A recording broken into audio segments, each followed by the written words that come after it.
Las llaves ya no encajaban en la cerradura. Javier se quedó helado, la lluvia fría de la noche de la Ciudad de México comenzando a empaparlo. La oficina que había diseñado, el espacio donde había pasado innumerables noches construyendo un sueño, ahora le era ajena, sellada. A través del cristal podía ver la silueta de Ricardo, su socio, su mejor amigo, moviéndose dentro. Las últimas palabras de Ricardo resonaban en su cabeza, un eco cruel y cortante. Esto no es una empresa, Javier. Es un delirio. Estás fuera. Había sido despojado de todo por una idea, una visión que Ricardo había llamado una locura, un suicidio comercial. En ese momento, con nada más que una mochila con su laptop y el corazón roto, Javier era un fracasado.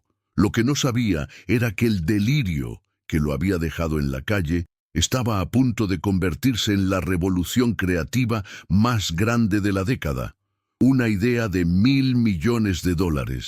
Si alguna vez has creído en algo tan profundamente que estuviste dispuesto a arriesgarlo todo, incluso cuando el mundo entero, y especialmente aquellos más cercanos a ti, te dijeron que estabas loco, entonces esta historia es para ti. Es un recordatorio brutal y esperanzador de que la línea entre la genialidad y la locura a menudo es dibujada por aquellos que carecen de la imaginación para ver el futuro. Sigue viendo para descubrir cómo Javier, desde este punto de absoluta desolación, construyó un imperio sobre los cimientos de la misma idea que lo destruyó, y cómo la visión a corto plazo y la arrogancia llevaron a su antiguo socio a la ruina total. Esta no es solo una historia de negocios, es una fábula sobre la fe, la traición y la dulce y atronadora vindicación de una idea que se negó a morir. Para entender la profundidad de la traición, es necesario volver a los días de gloria, apenas un año antes. Javier y Ricardo eran las dos caras de la misma moneda del éxito, los fundadores de Crónicas de Tinta, la editorial de cómics digitales que había tomado por asalto el mercado de habla hispana. Su primer gran éxito, Cyber Azteca, una saga de ciencia ficción que mezclaba la cosmogonía prehispánica con una estética cyberpunk, había sido un fenómeno. Recordaban la noche en que celebraron su primer $1.000.000 en ventas, sentados en el suelo de su diminuta oficina en la colonia Narvarte, comiendo tacos al pastor de un puesto callejero y soñando con el futuro. Eran inseparables, dos hermanos forjados en la batalla creativa y empresarial, convencidos de que juntos eran invencibles. Javier era el corazón palpitante de la operación, un visionario con una habilidad casi mística para encontrar artistas desconocidos en los rincones más oscuros de Internet y tejer narrativas que resonaban con una autenticidad visceral. Vivía y respiraba historias. Ricardo, por otro lado, era el esqueleto de acero que sostenía todo. Un genio de los negocios con una mente para las finanzas y el marketing que convertía las visiones de Javier en productos rentables. Fue Ricardo quien aseguró su primer financiamiento, quien negoció los contratos de distribución, quien convirtió su pasión en un imperio. Su sinergia era legendaria, un equilibrio perfecto entre el arte y el comercio que los había llevado de un garaje a una oficina de ensueño en un rascacielos de Polanco. Sin embargo, el éxito, como un ácido lento, comenzó a corroer los cimientos de su asociación. Ricardo, quien una vez había celebrado los riesgos creativos, se volvió cada vez más conservador, casi paranoico. Su lenguaje cambió. Dejó de hablar de historias y personajes y comenzó a hablar exclusivamente de métricas de compromiso, costos de adquisición de clientes y tasas de retención. El tablero en su oficina ya no tenía bocetos de personajes, sino gráficos de crecimiento y proyecciones de ingresos. Se había enamorado no del arte que creaban, sino de la máquina que lo vendía. La empresa, para él, ya no era un sueño, Era una fortaleza que debía ser defendida de cualquier posible amenaza, especialmente de la imprevisibilidad.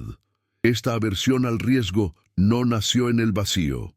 Años antes de Crónicas de Tinta, Ricardo había tenido una pequeña empresa de software que quebró estrepitosamente después de invertir todo su capital en una idea innovadora pero mal ejecutada.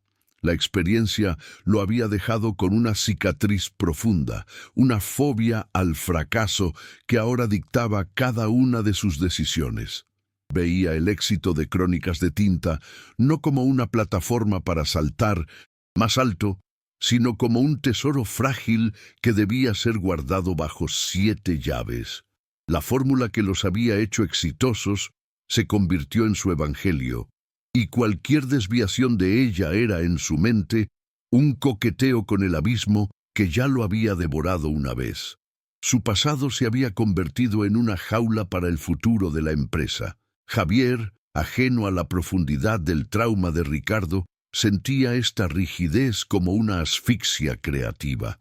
Sentía que se estaban repitiendo, convirtiéndose en una parodia de su propio éxito.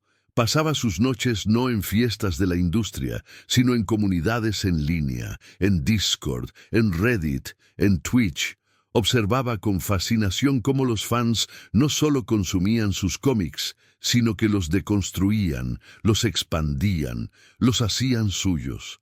Escribían fanfiction, creaban arte, debatían acaloradamente sobre el destino de los personajes. Vio una energía creativa, un deseo de participar que su modelo de negocio unidireccional ignoraba por completo. Se dio cuenta de que estaban sentados sobre una mina de oro de compromiso y la trataban como una simple audiencia pasiva. La idea que lo cambiaría todo cristalizó durante una de estas inmersiones nocturnas.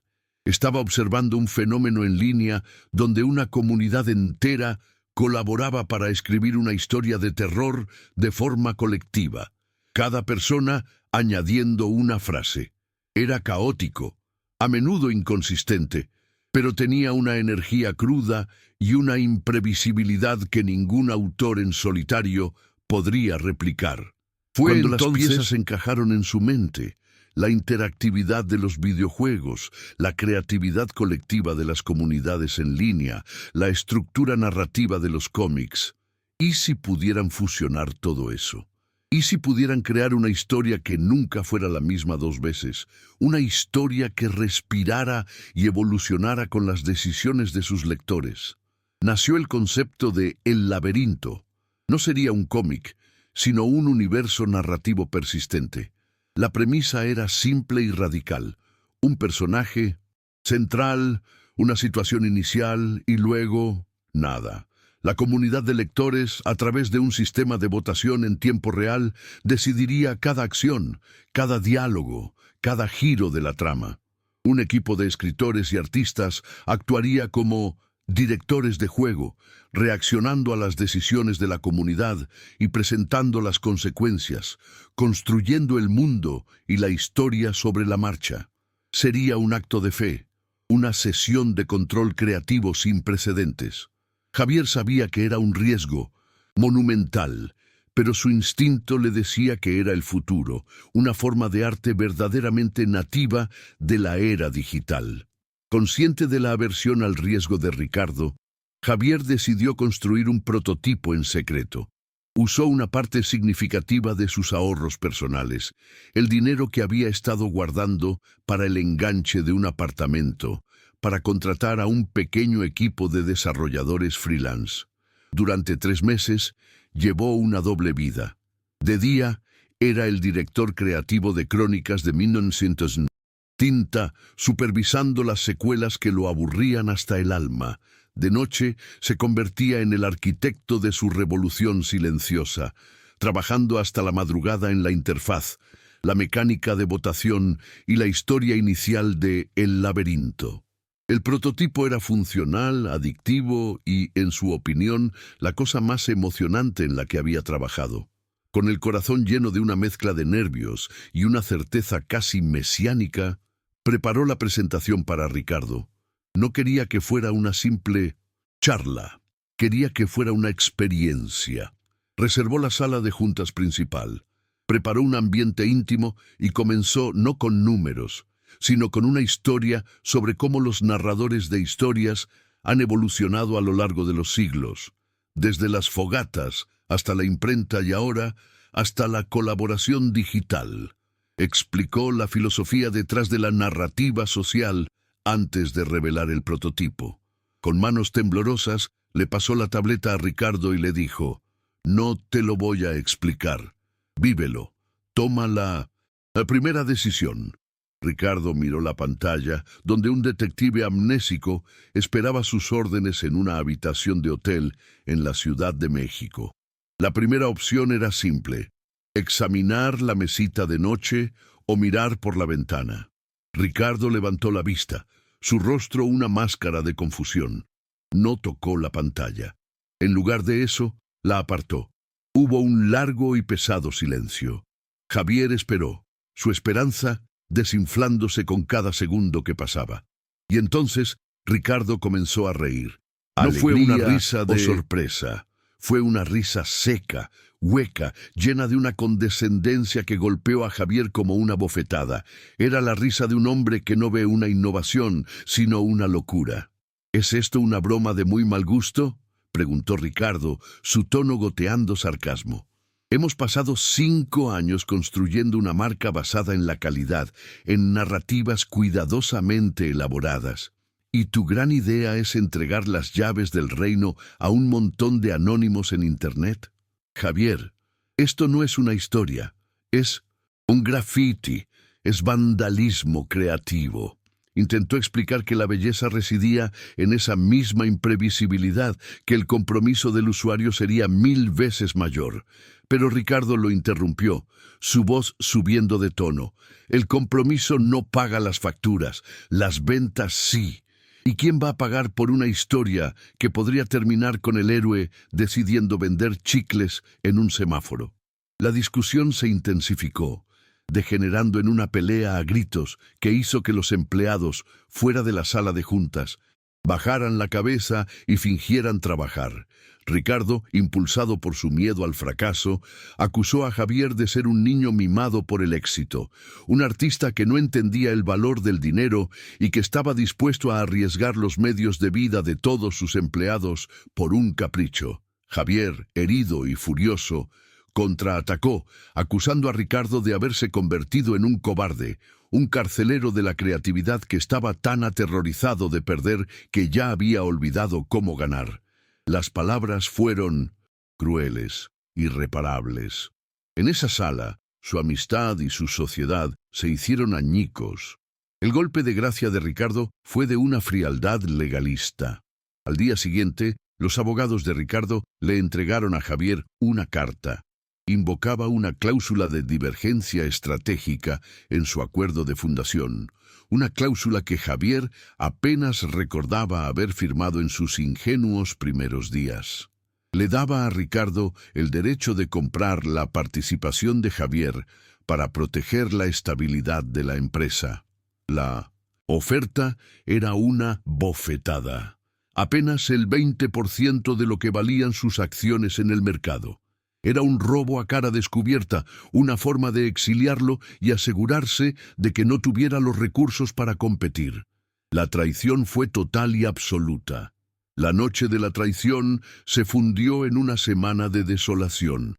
Javier se encerró en su pequeño apartamento en la colonia Doctores, un espacio que antes era su santuario creativo y ahora se sentía como una tumba. Ignoraba las llamadas de amigos y familiares, incapaz de articular la magnitud de su humillación. La risa de Ricardo era un fantasma que lo atormentaba, sembrando una duda venenosa en su mente. ¿Y si Ricardo tenía razón?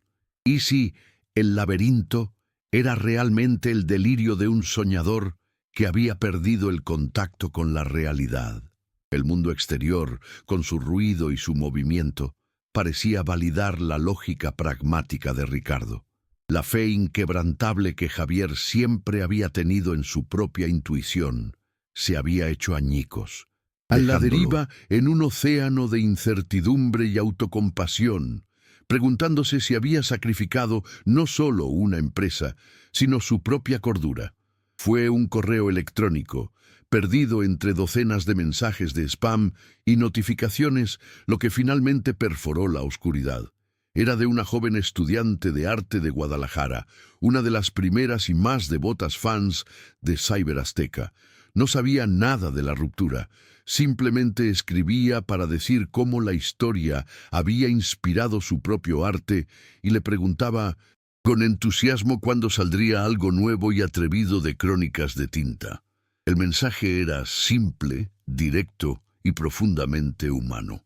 Le recordó a Javier por qué había empezado todo. No por las valoraciones de mercado, ni por las oficinas en Polanco, sino por esa conexión mágica y silenciosa entre un creador y alguien que recibe su creación. Le recordó que Ricardo podía haberle robado una empresa, pero no podía robarle su capacidad de contar historias. Esa noche, por primera vez en semanas, Javier abrió su laptop y miró el prototipo de El Laberinto. Ya no lo veía como la causa de su ruina, sino como su única tabla de salvación. Impulsado por una nueva y frágil determinación, tomó una decisión. Usaría el dinero de la miserable compra de sus acciones no para lamerse las heridas, sino para librar una última batalla por su idea. Vendió su coche, sus muebles, casi todo lo de valor que poseía, reduciendo su vida a lo esencial. Alquiló un escritorio en un caótico espacio de coworking en la Roma, un hervidero de startups y soñadores. El contraste con la estéril oficina de Crónicas de Tinta era total. Aquí, el aire vibraba con la energía de la creación desesperada, y Javier, por primera vez, sintió que estaba exactamente donde debía estar.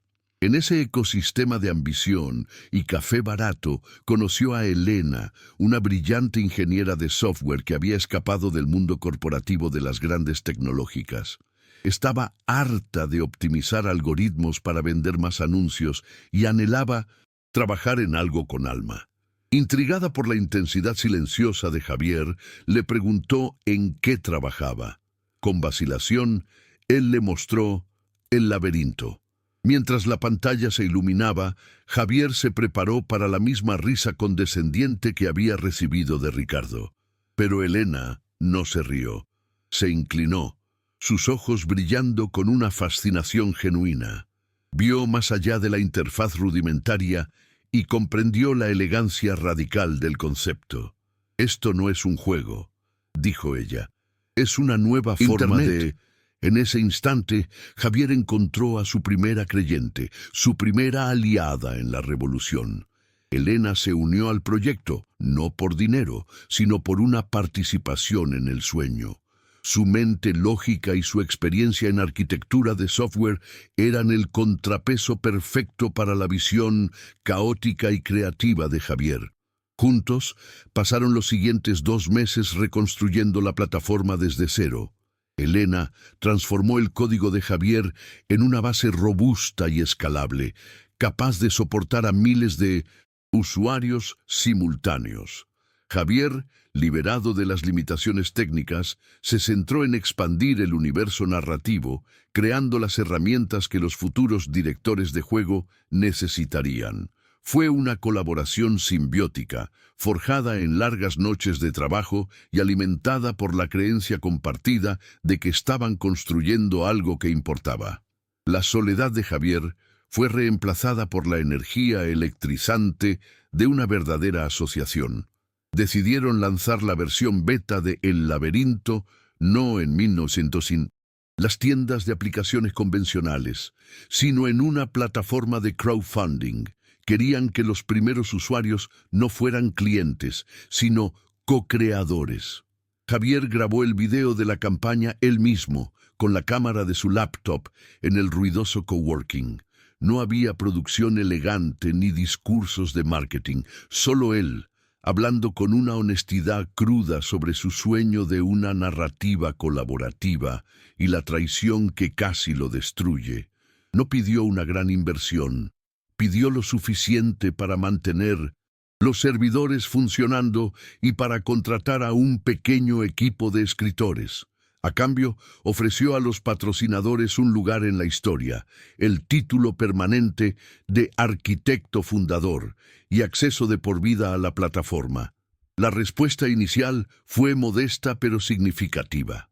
Unos pocos cientos de personas, en su mayoría fans hardcore de los cómics y la narrativa experimental, respondieron a la llamada. Los primeros días de El Laberinto fueron un glorioso caos. La comunidad tomó al detective amnésico y lo convirtió en un personaje inolvidable. Decidieron que su amnesia no era por un golpe, sino porque era un viajero del tiempo atrapado en el cuerpo equivocado. Lo hicieron hacerse amigo de un organillero que, según ellos, era en realidad un antiguo dios azteca disfrazado. La historia se desviaba por tangentes surrealistas y maravillosas, tejiendo una mitología única que ningún escritor en solitario podría haber concebido. Era la prueba viviente de que la visión de Javier no era un delirio. Sin embargo, el caos también atrajo a los destructores, un grupo coordinado de trolls que se autodenominaron los agentes del caos, comenzó a inundar las votaciones, intentando forzar a la historia hacia un callejón sin salida narrativo. Votaron para que el detective se pasara 3 días seguidos intentando comprar un licuado de mamey. La historia se estancó, la frustración creció en la comunidad. Javier sintió un pánico helado. Las palabras de Ricardo sobre la anarquía de Internet resonaban en sus oídos. Estuvo a punto de intervenir, de imponer una decisión editorial para salvar la trama. Pero Elena, con su fe en los sistemas descentralizados, lo detuvo, argumentando que el control de arriba hacia abajo mataría el alma del proyecto. La solución de Elena fue una genialidad de diseño de sistemas. En lugar de imponer reglas, le dieron a la comunidad herramientas para autorregularse. Crearon el Consejo de los Escribas, un grupo de jugadores elegidos democráticamente por la propia comunidad. Este consejo no podía vetar las decisiones de la mayoría, pero tenía el poder de proponer eventos de Deus ex machina o giros narrativos para resolver bloqueos, los cuales luego eran sometidos a una votación general. La primera propuesta del consejo fue que un terremoto sacudiera la ciudad, destruyendo la tienda de licuados y forzando al detective a una nueva trama. La propuesta fue aprobada por una abrumadora mayoría. La comunidad, armada con las herramientas adecuadas, se había salvado a sí misma del caos. El punto de inflexión definitivo llegó de la mano de El Mago, un influyente streamer español conocido por su amor por los juegos que rompían moldes. Descubrió El Laberinto a través de un pequeño foro y decidió probarlo en vivo. Lo que planeó como una transmisión de 1 hora se convirtió en una obsesión de 1 semana. Su enorme audiencia se enamoró instantáneamente del concepto, uniéndose en masa a la plataforma para influir en la historia.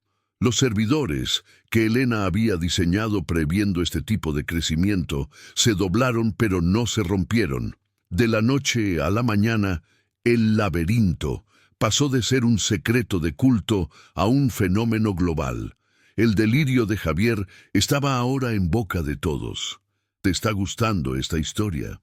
Momentos como este demuestran que una sola persona con una nueva perspectiva puede cambiarlo todo, desafiando sistemas enteros que se niegan a evolucionar. Si crees en el poder de la creatividad, para superar la rigidez y en que las herramientas más humildes pueden producir los resultados más extraordinarios, deja un like y suscríbete al canal.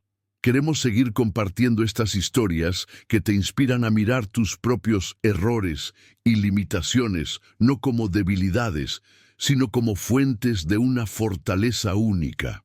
Ahora continuamos con el vídeo para ver cómo esta impactante validación reconfigura el destino de todos.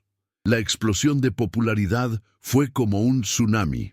El nombre de Javier estaba en todas las publicaciones de tecnología y entretenimiento. De repente, los mismos inversionistas de capital de riesgo que probablemente habrían rechazado su idea un mes antes, ahora hacían cola para ofrecerle dinero. Javier, con Elena a su lado, actuando como una estratega fría y calculadora, navegó por este nuevo mundo de altas finanzas. Rechazaron ofertas que buscaban tomar el control creativo y se asociaron con un fondo que compartía su visión a largo plazo.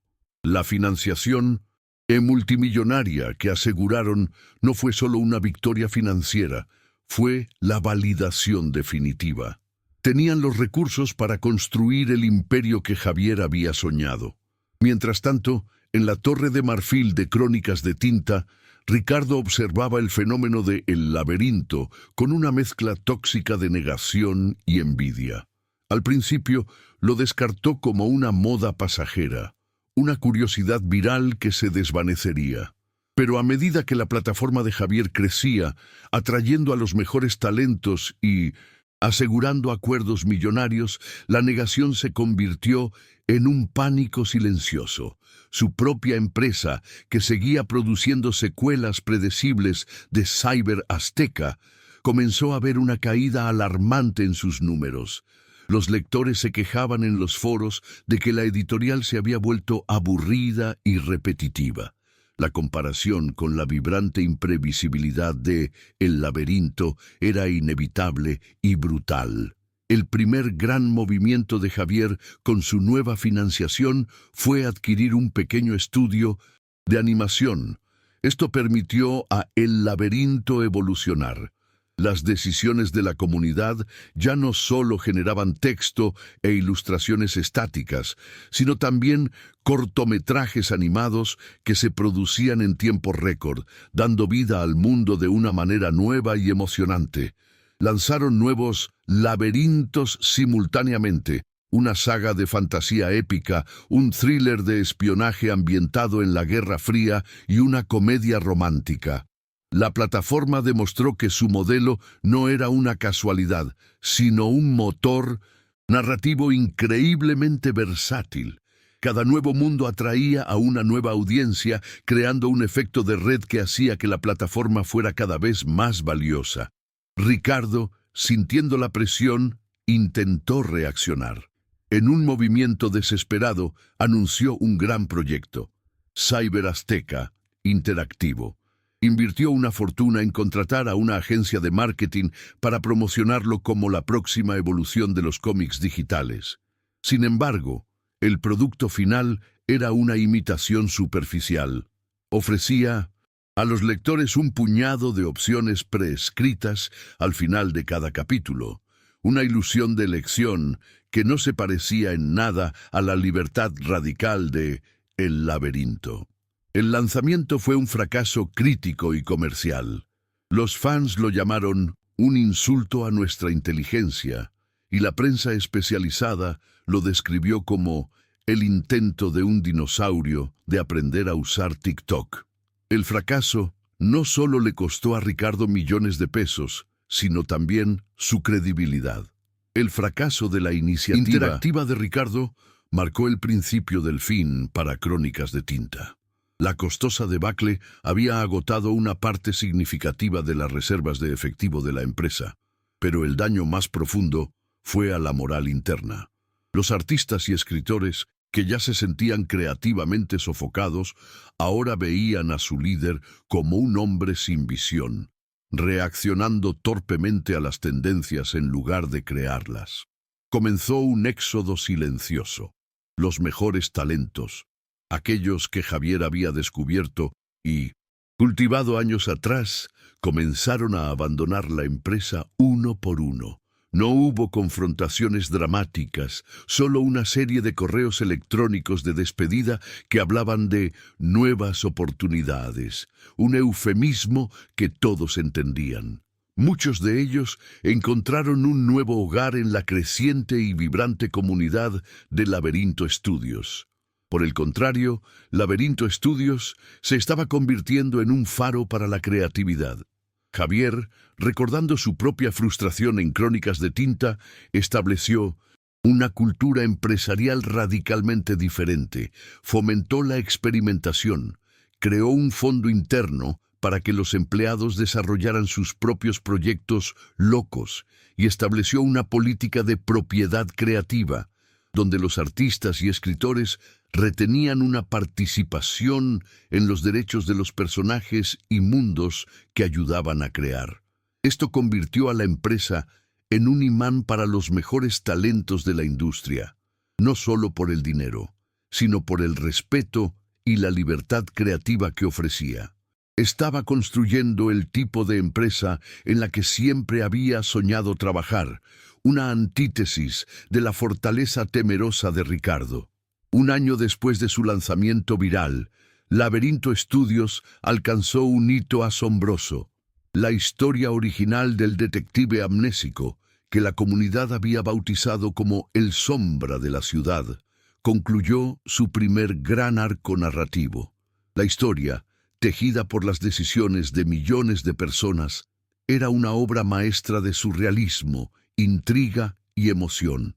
Los principales estudios de Hollywood se enzarzaron en una feroz guerra de ofertas por los derechos cinematográficos.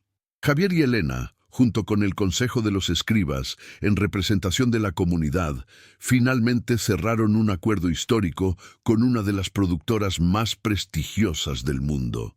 El delirio de Javier no solo era un éxito, sino que se estaba convirtiendo en una propiedad intelectual global. Ricardo recibió la noticia del acuerdo cinematográfico como un golpe físico. Estaba en su oficina, mirando los números rojos de las proyecciones trimestrales, cuando la alerta de noticias apareció en su pantalla. La cifra del acuerdo, reportada en millones de dólares, lo dejó sin aliento. Se levantó y miró por la ventana de su oficina en Polanco, la misma vista que una vez le pareció el símbolo de su éxito. Ahora se sentía como una jaula de cristal. Podía ver el edificio del coworking donde Javier había comenzado su ascenso, y la ironía era tan amarga que le quemaba la garganta. Había tenido el futuro en sus manos, y no solo lo había dejado ir, lo había expulsado con desprecio. La magnitud de su error de juicio era ahora innegable y aplastante. Aislado y paranoico, Ricardo se volvió contra su propio equipo.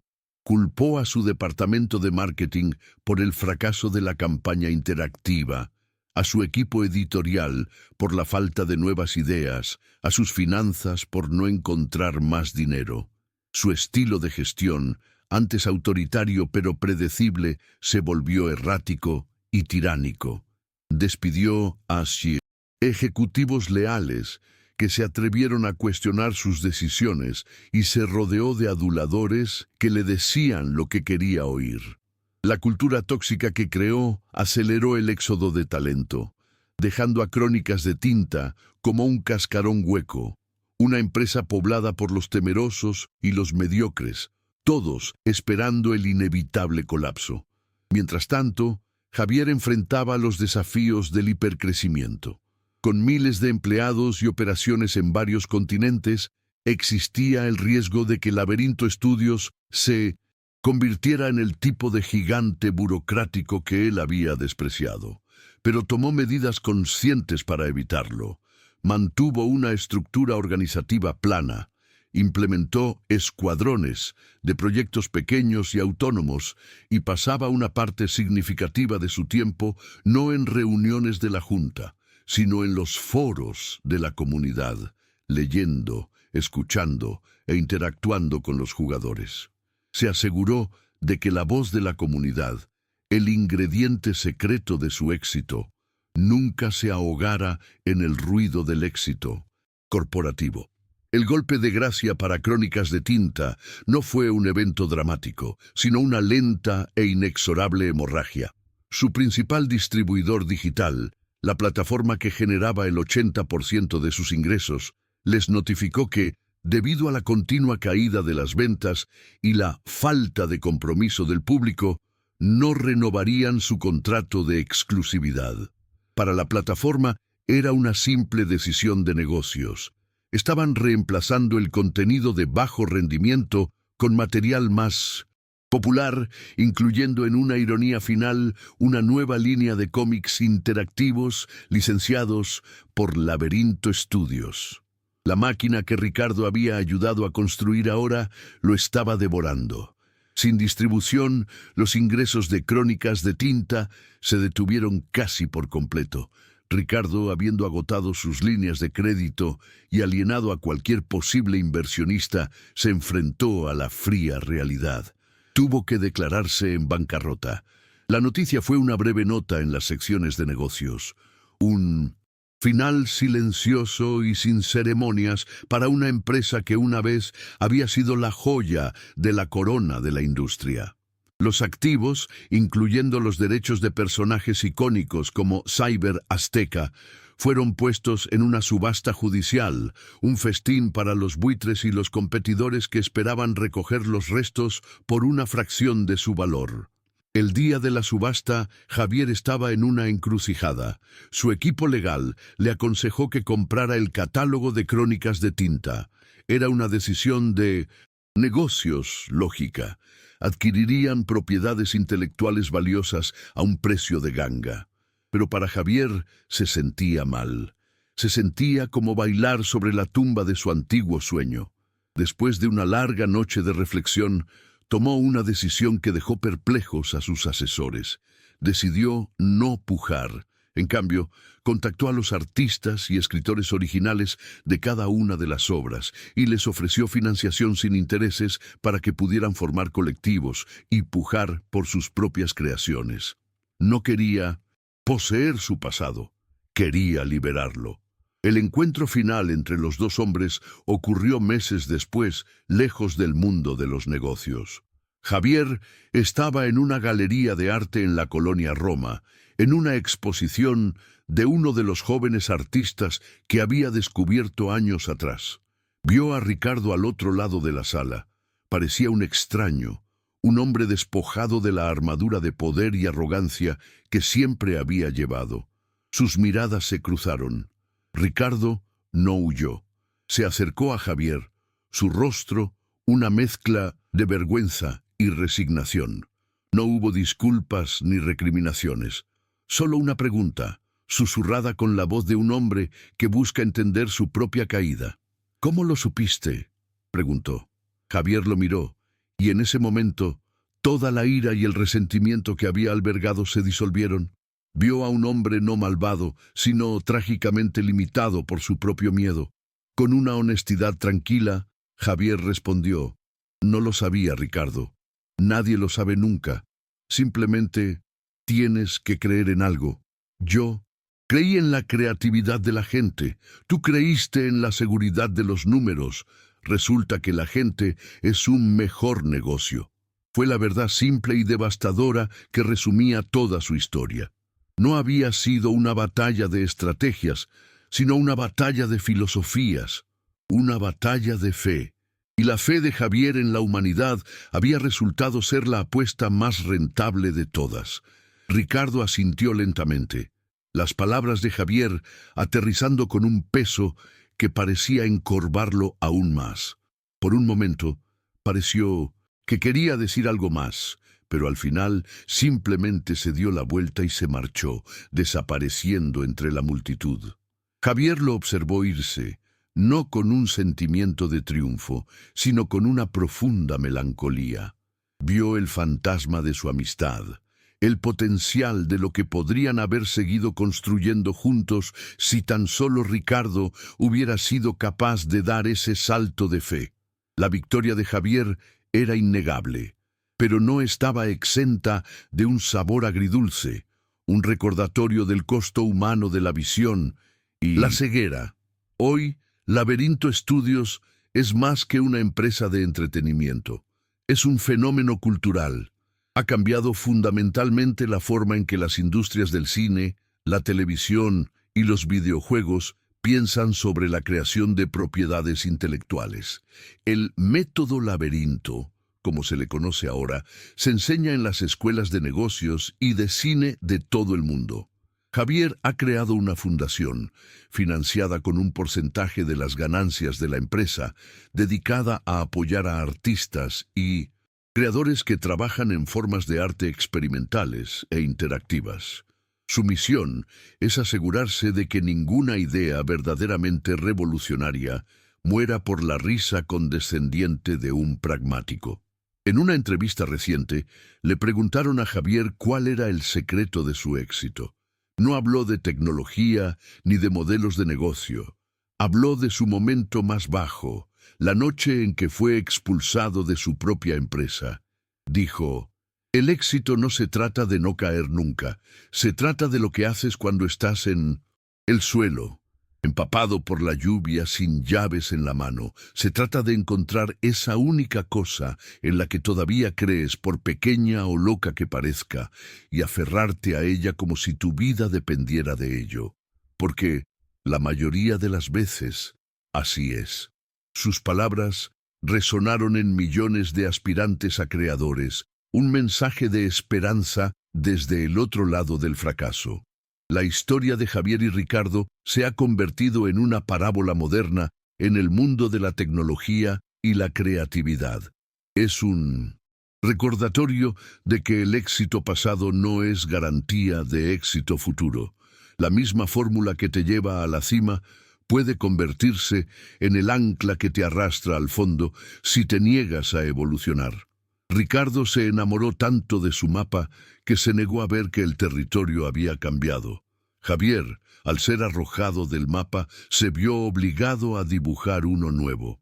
Y en ese acto de creación desesperada, no solo encontró su propio camino, sino que trazó una nueva ruta para toda una industria, demostrando que a veces el único camino a seguir es adentrarse en el delirio. La compra silenciosa de los activos de Crónicas de Tinta por parte de los colectivos de artistas, financiados anónimamente por Javier, fue un acto de justicia poética que pasó desapercibido para el mundo. Personajes como Cyber Azteca no terminaron en manos de una corporación que los explotaría, sino que volvieron a sus creadores originales. Estos artistas, ahora empoderados y dueños de su propio destino, formaron un nuevo estudio, independiente, que rápidamente se ganó el respeto de la industria por su enfoque innovador y su compromiso con la integridad creativa. Fue el legado final de Javier para la empresa que lo había repudiado. No la aniquilación, sino la transformación, la oportunidad de un renacimiento desde las cenizas de la mala gestión de Ricardo. Un testamento de su creencia en el poder de los creadores. Años después, Laberinto Studios se enfrentó a su propia encrucijada.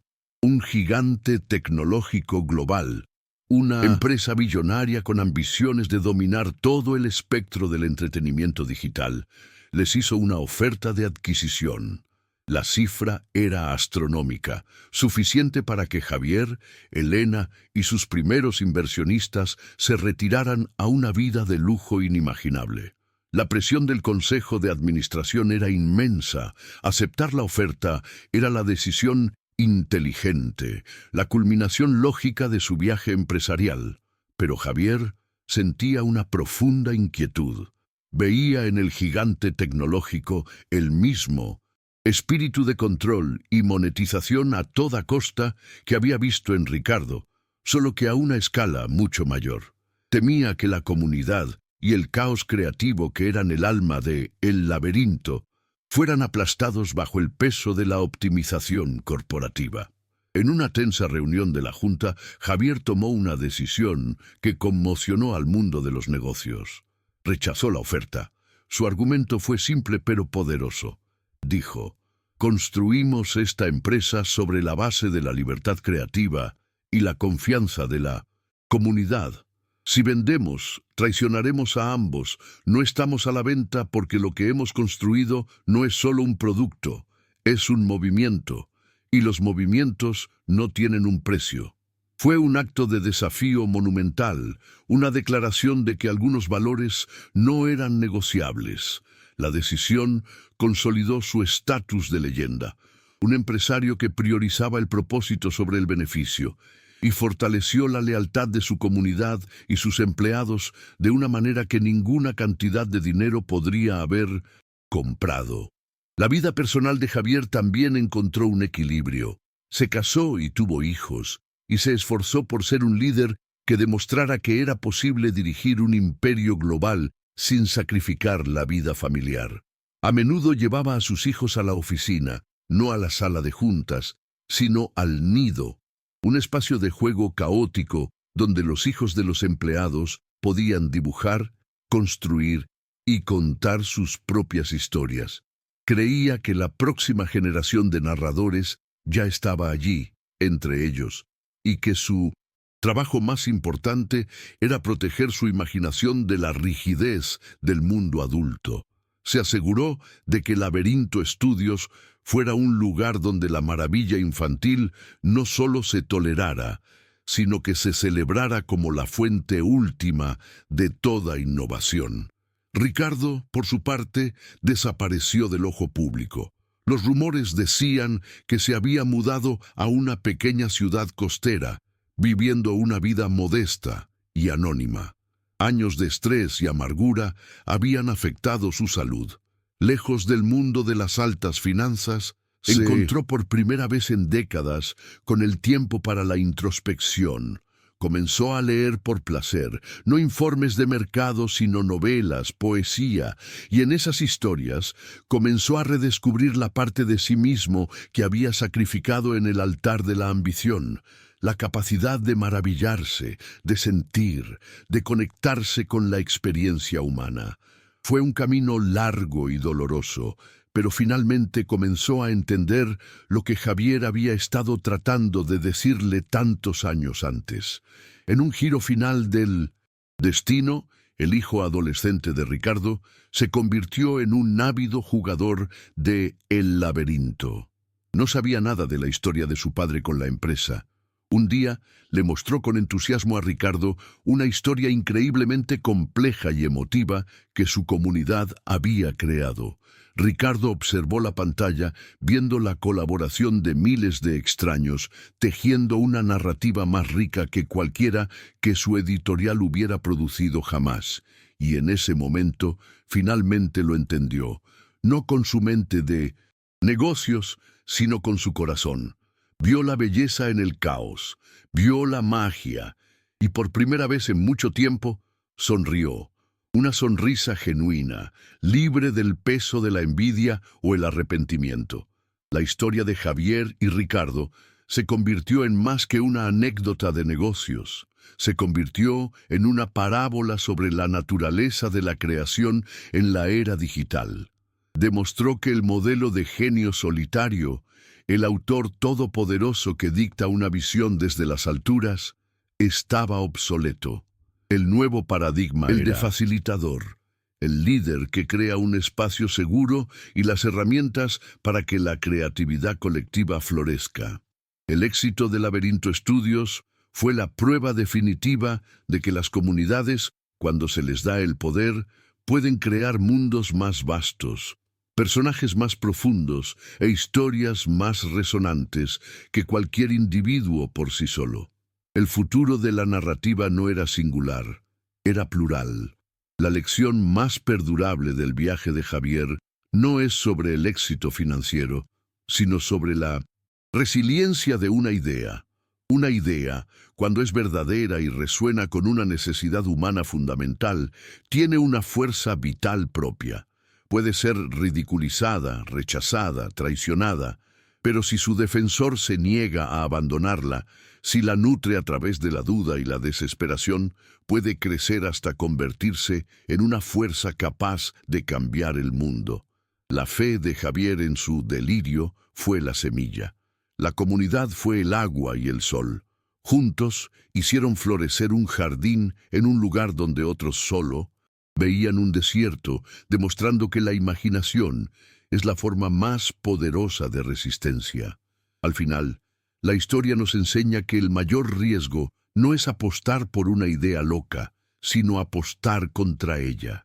Ricardo apostó contra la creatividad humana, contra el deseo de la gente de conectar y crear, y perdió todo. Javier apostó por ello y construyó un universo. Es un recordatorio de que en cada uno de nosotros reside una idea, una visión que puede parecer un delirio para el mundo exterior. La pregunta no es si la idea es buena o mala, sino si tenemos el coraje de protegerla de las risas, de nutrirla en la oscuridad y de darle la oportunidad de encontrar su propia luz. Si esta historia ha encendido una chispa en ti, o te ha recordado un momento en que un error te llevó a un lugar inesperado, compártelo en los comentarios. Nos encantaría escuchar tus propias historias de serendipia. Cada gran viaje comienza con un solo paso, a menudo en la dirección equivocada. No olvides darle a me gusta, suscribirte y activar la campanita para no perderte más historias que celebran el indomable espíritu de la innovación y el poder transformador de ver el mundo no como es, sino como podría ser. Porque a veces la idea de $1,000 millones no se encuentra en un plan de negocios, sino en el fondo de un corazón roto.